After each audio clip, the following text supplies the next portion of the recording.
Hello, அஸ்ஸலாமுஅலைக்கும் everyone. Welcome to Jamila kitchen. எல்லோரும் எப்படி இருக்கீங்க? இன்றைக்கி ஜெமிலா கிச்சனில் பிரெட் சமோசா ரெசிபி தாங்க பார்க்க போகிறீங்க. இது எங்கள் அக்காவோட ரெசிபி. அவங்க தான் எங்களுக்கு இந்த ரெசிபி சொல்லி கொடுத்தாங்க.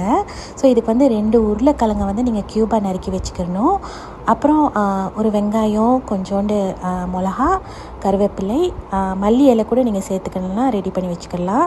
ஸோ அதெல்லாம் நல்லா கட் பண்ணி வச்சுட்டு நம்ம இப்போ குக் பண்ணிக்கிற போகிறோம். அதுக்கு ஒரு கடாயில் தேவையான அளவு எண்ணெய் ஊற்றிட்டு கடுகு உளுந்து தாளிப்பு, அப்புறம் நம்ம நறுக்கி வச்சுருக்க எல்லா பொருட்களையும் சேர்த்துட்டு உப்பு, கொஞ்சோண்டு மஞ்சத்தூள், அதுக்கப்புறம் இஞ்சி பூண்டு பேஸ்ட்டு இதெல்லாம் போட்டு நல்லா குக் பண்ணிக்கிற போகிறோம். அதுக்கு பிறகு நம்மளோட பொட்டேட்டோவையும் இதில் ஆட் பண்ணிவிட்டு கொஞ்சோண்டு தண்ணி ஊற்றி நம்ம இதை லிட்டெல்லாம் க்ளோஸ் பண்ணிவிட்டு வேக விட போகிறோம்.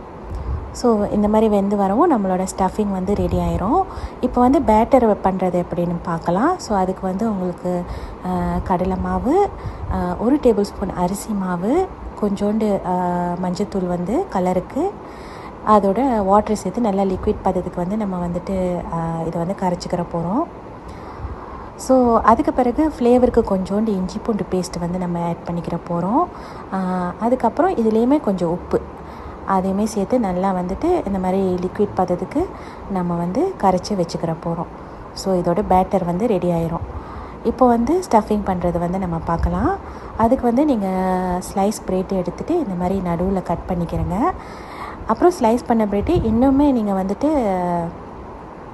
இந்த மாதிரி எடுத்து திரும்ப பாதியாக கட் பண்ணணும். ஸோ உங்களுக்கு ஸ்கொயர் ஷேப்பில் ப்ரெட்டு கிடச்சிடும். ஸோ இப்போ இந்த ப்ரெட்டில் தான் நம்மளோட ஸ்டஃபிங்கை வச்சுட்டு ஒன்றுக்கு மேலே ஒன்று நம்ம கவர் பண்ணிக்கிற போகிறோம். ஸோ வீடியோவில் அந்த மாதிரி பண்ணுறதை நீங்கள் பார்த்துக்கிறங்க.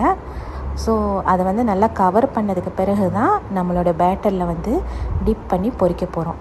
ஸோ பொரிக்கிறதுக்கு எண்ணெய் நல்லா சூடானதுக்கு பிறகு நீங்கள் பொரிக்க ஸ்டார்ட் பண்ணுங்கள். இல்லைன்னா எண்ணெய் குடிக்க ஆரம்பிச்சிடும் ப்ரெட்டு. ஸோ அதுக்கு ஒரு கடாயில் நல்லா பொரிக்கிறதுக்கு தக்கன நல்லா எண்ணெய் ஊற்றி வச்சுக்கிட்டு நம்மளோட ப்ரெட்டு ஸ்டஃப் பண்ண ப்ரெட்டு இந்த மாதிரி பேட்டரில் மிக்ஸ் பண்ணி நம்ம இப்போ பொரித்து எடுத்துக்கிற போகிறோம். இந்த பிரெட் சமோசா ரொம்பவுமே ஈஸியாகவும் குயிக்காகவும் பண்ணக்கூடியது. வீட்டில் இருக்கிற பொருட்களை வச்சே நீங்கள் பண்ணிடலாம். ஏன்னா ப்ரெட்டு பொட்டேட்டோலாம் எப்போவுமே நம்ம வீட்டில் இருக்கும். ஸோ திடீர்னு கெஸ்ட்டு யாரும் வந்துட்டால் கூட நீங்கள் செஞ்சு கொடுக்கலாம். உங்கள் பிள்ளைங்களுக்கு கூட இது ஒரு ஸ்நாக்ஸாக நீங்கள் செஞ்சு கொடுக்கலாம். ரொம்ப டேஸ்டியாகவும் டிஃப்ரெண்ட்டான ஒரு அனுபவமாக இருக்கும். ஸோ கண்டிப்பாக இந்த ரெசிபி நீங்கள் ட்ரை பண்ணி பார்ப்பீங்கன்னு நாங்கள் நம்புகிறோம். ஸோ அன்டில் தென் இன்னொரு ரெசிபியோடு உங்களை நான் பார்க்குறேன். தேங்க்யூ, பாய்.